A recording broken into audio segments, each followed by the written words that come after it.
Welcome everyone back to another episode of Macro Crypto, where we talk about anything and everything involved in the crypto space. Today, we're going to continue our discussion surrounding security within the space.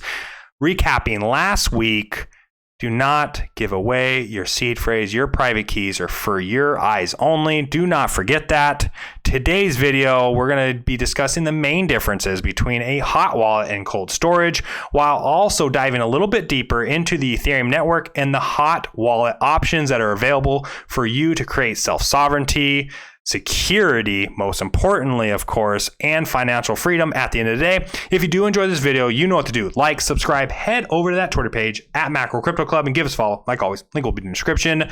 Let's dive into our content, describing the main difference between a hot wallet, which should be utilized only for micro payments. In my opinion, you should not have your large portfolio positions within hot wallets. You should not have your NFTs within hot wallets. You should not even have anything DeFi related or ERC20 tokens like Chainlink, Shiba Inu even into hot wallets. Those positions should be placed into a cold storage wallet and secured by hardware wallet like Ledger or Trezor or other options that we'll go over in a different video.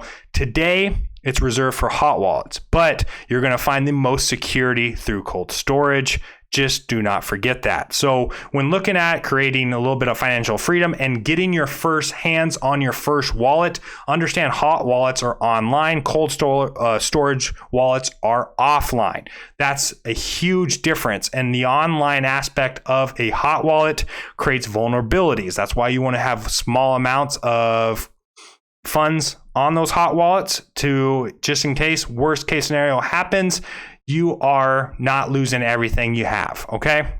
So just keep that in mind, that hot wallets are less secure, obviously, than cold storage, but the options that are out there, we want to create this for micropayments. If you do purchase an NFT, then you can always transfer that NFT quickly to a cold storage wallet rather fast. So just keep that in mind. But the hot wallet options, or the idea of what a hot wallet is within the space, is an online vault that can work on different blockchains and allows the exchange of different currencies between the owner and the end user. The most actively used hot wallet within the space is actually MetaMask. If you don't know, they have been a little bit of FUD within the space because of their company or the umbrella that they're under, Consensus. We do have over 21 monthly active users utilizing MetaMask, but we're going to work on how you can use the mainnet. That's could be or might not be wait and see approach, truly centralized, but we'll also give you a decentralized way to utilize MetaMask, but also going over some other options that are out there that are at least very secure and private, and ultimately the best way to be able to actively move your funds within the Ethereum protocol. Also discussing real quickly Infura.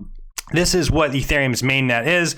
Default is ran through MetaMask because it is also under the umbrella of Consensus. Consensus owning both of them, you got to understand that they're going to want to use this protocol for MetaMask. Now, we're going to teach you a way you can always use this, but this is where it was caught under fire because they blocked transactions for Venezuelans. They said this was by mistake. It was in the code, but the fact that this can be done is not something that I'm proud of or that I would want for anyone to have this. But if you're using the Ethereum mainnet, then this can happen to you. Technically, they can block transactions based off of any user or region around the world, or, you know, that sort of thing is more central than decentralization at the end of the day, right? But even if you do continue using MetaMask, we're going to teach you a way that you can use it securely and more decentralized, which is through a protocol called Pocket. Pocket is a Web3 infrastructure and the right way, okay? So they have over 20,000 nodes. I've learned that this could be potentially over 30,000 at this point right now that are securing this network for transactions within the Ethereum blockchain. How we're going to be able to utilize this on MetaMask, I'm going to go ahead and show you right now. If you do want to go and check out, I'll put this link in the description, but you can always just go to Pocket or pokt.network and click on Docs. Once you go to Docs, under the Welcome tab here, you're going to be able to scroll down and see the public RPC endpoints. When you click on that, what that's going to bring you to is the endpoints, a little bit of a description, a little video, also describing how you can use MetaMask and how to create the network for your MetaMask wallet. And then also you'll be checking down here for Ethereum mainnet. We're going to be using the RPC URL, and that's what we're going to make sure we copy. When under MetaMask, what you'll notice, I've already created the POKT network here.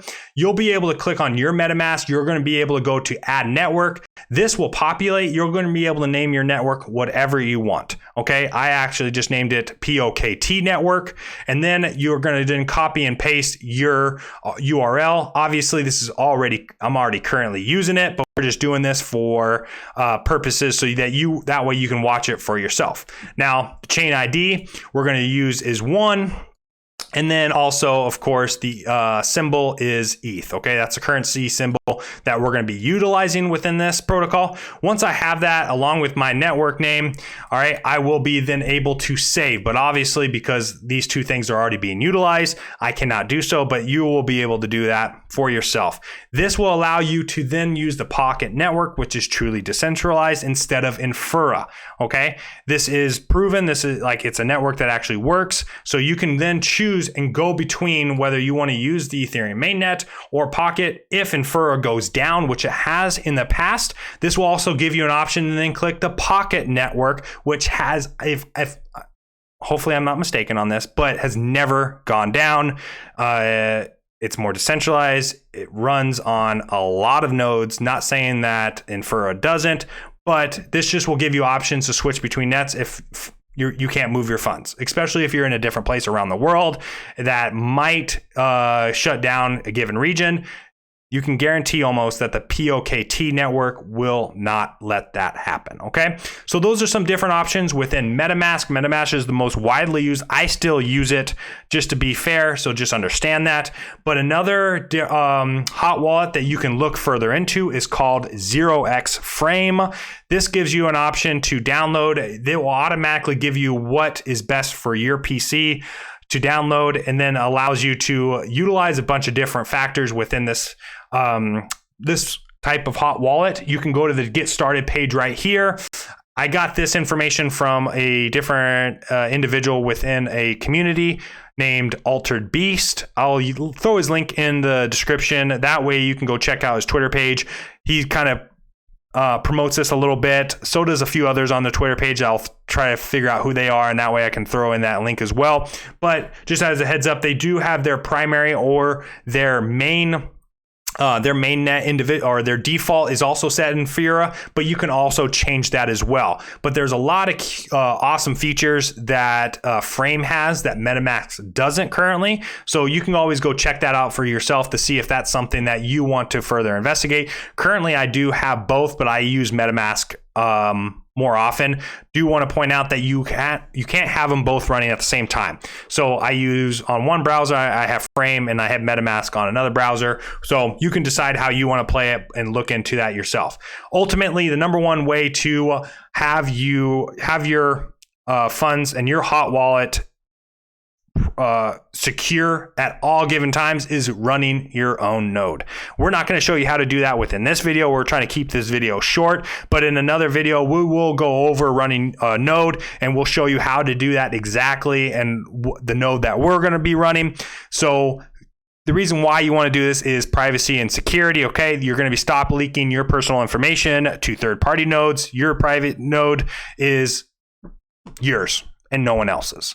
Censorship resistant. This ensures access when you need it and don't be censored. You can participate in helping decentralize. Revolution starts with you. So more nodes, more decentralized. Also want to pinpoint that with ETH2, there's over 300,000 active nodes within the space. We're just going to make one more to that number. More nodes, more security, more decentralization in the space. That's why we're so excited about that. But Infura kind of put a little damper on the Ethereum protocol, but that doesn't mean there's not other options for you, okay?